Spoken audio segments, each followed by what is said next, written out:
Morning, Coach. We'll get started with Dave and then Jeff McLean. Okay. Morning, Doug. Morning. Now that Jalen Hurts has a game on film, how much work do you guys put into trying to figure out how defenses are going to play him? And then how much work do you try to put into figuring out how to counteract that?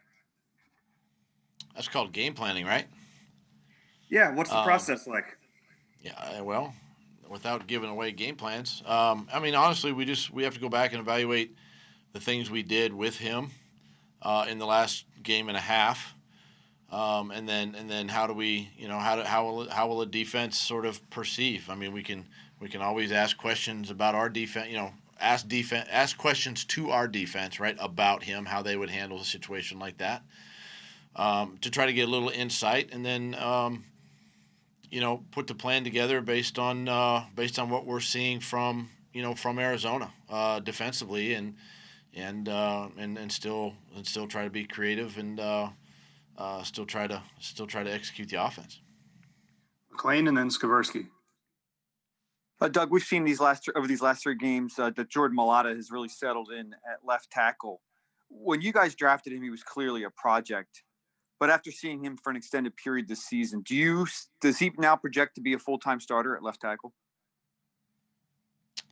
I don't know. We haven't really fully seen Andre Dillard either.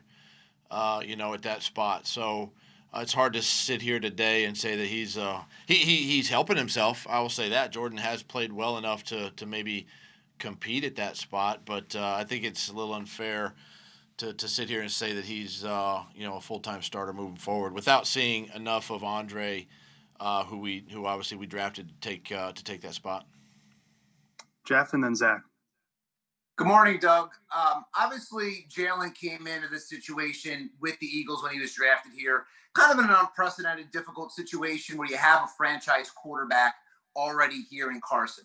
How impressed have you been with the way Jalen has handled himself on and off the field, not only leading up to that first start last week, but even this week getting set for Arizona?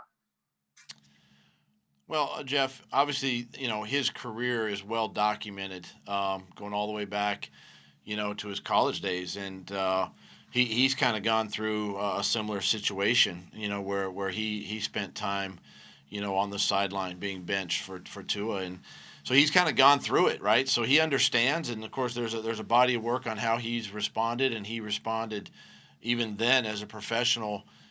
Just like he did coming into the NFL, behind Carson as a professional, and just trying to learn and getting better as a quarterback. And it's just another. This week is just one more opportunity for him to get better, and for us as a team to get better. So I try not to put much more into it than that. Obviously he's talented, but fully expect him to go out and practice this week and prepare to play the game this weekend. Zach and then Paul. Hey, good morning, Doug. Over the past few weeks, we've asked you a few times about Travis Fulgham, but the playing time has declined to the point that it doesn't seem like a rotation with him anymore. What's the reason why he's not on the field that often, and what needs to be done to get him on the field? Well, listen, you guys asked me a lot of questions about running back rotations, receiver rotations, who's our right tackle, left tackle, and all this stuff. And, we still game plan for Travis. I'll tell you this, Alshon is getting healthier and is playing better. And we game plan for him. There's certain plays, specific plays that Travis is going to be in on. There's specific plays that Alshon's going to be in on. And, we just continue to, it's the same with, Jalen Reagor versus, Hightower or Quez or somebody like that. It's just a matter of how we as coaches see the game plan going and getting everybody involved. Again, same kind of answer is it's not about the one guy, right? It's about the entire team, and that's what helps us win. Wait, so the plan was 11 offensive snaps or thereabouts in Sunday's game? This past Sunday's game? If that's, listen, we know we have to do better. He has to do better. He's got to play better. But at the same time, Alshon is playing better too. So, we're going to play the guys that on that particular play who are in the game. I mean, that's based on game plan. So you can't put it on Travis. You can put it on on me. I'm the play caller. I call the personnel group, so put it on me. Nice. Go ahead, Paul, and then Les. Yeah, Doug, will Pryor be your starter at right tackle Sunday? Yes. And what type of challenge does Riddick present to him? He's quick. He's fast, agile. He can bend. Speed rusher. Obviously he had a heck of a game the other day. So, Pryor's got to get in here and study the tape and study him and, expect him to be prepared. Les and then Bo. Hi, Doug. Well, that was exactly what I was going to ask, so I'm going to try to audible here. With Jalen Hurts, you mentioned that obviously they have the tape from Sunday. In your experience, how much does that affect the next game for a quarterback who doesn't have a lot of tape out there? I mean, is that a huge deal that they've seen him play a whole game, or is that pretty easy to work around as an offensive planner? Well, Les, as you know, there's nothing easy about this game. Nothing easy about playing the position of quarterback. Jalen has to understand now it's a whole new defense. It's a different structure, different personnel. Scheme is differently defensively, and so what we did and had success, against New Orleans may not apply this week. We sort of have to reset, right? And that's why when we put the plan together and go practice today and the rest of the week, we do it in a way that hopefully is advantageous against our opponent each week. So in Jalen's case, he just has to study the tape. He's got to study obviously himself. He really just study his mannerisms too, right? No indicators to the defense and don't give things away that whether it be by TV copy or film, a coach's copy that defenses can really clue into and try to get an advantage on. So, it's never, nothing is ever easy, at this level. But I think this week will be a great opportunity for him to go back and just study himself, make corrections, clean up what he needs to clean up, and try to present the same thing again Sunday. And just real quickly, with Jack Driscoll, I know MCLs don't usually need surgery, but I guess if it's a severe MCL, does that make it any different? Will he have to have that? Yeah, he's definitely going to miss some time, with the injury. So we haven't, we don't know yet, honestly, if he needs surgery at all, but he's definitely going to miss some time. Thank you. Go ahead, Bo, and then Ruben. Doug, is there an added excitement level? Do you get a little bit of juice in the game planning process for having a different quarterback, a different type of quarterback in Jalen Hurts, trying to sort of answer different questions? Well, it can it may provide maybe an opportunity here and there, but at the same time we can't, we've got to.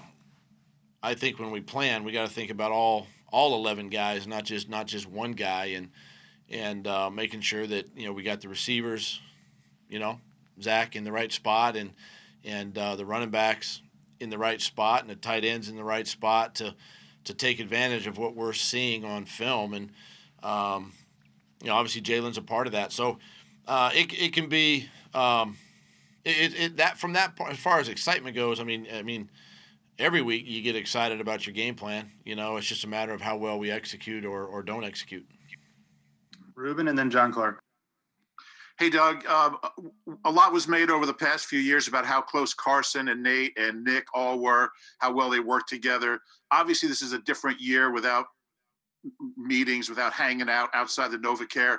How difficult has it been, and what have you seen from the evolution of Jalen's relationship with Carson? And just how important is it that those guys kind of overcome the barriers, that are naturally present right now and really work on that relationship?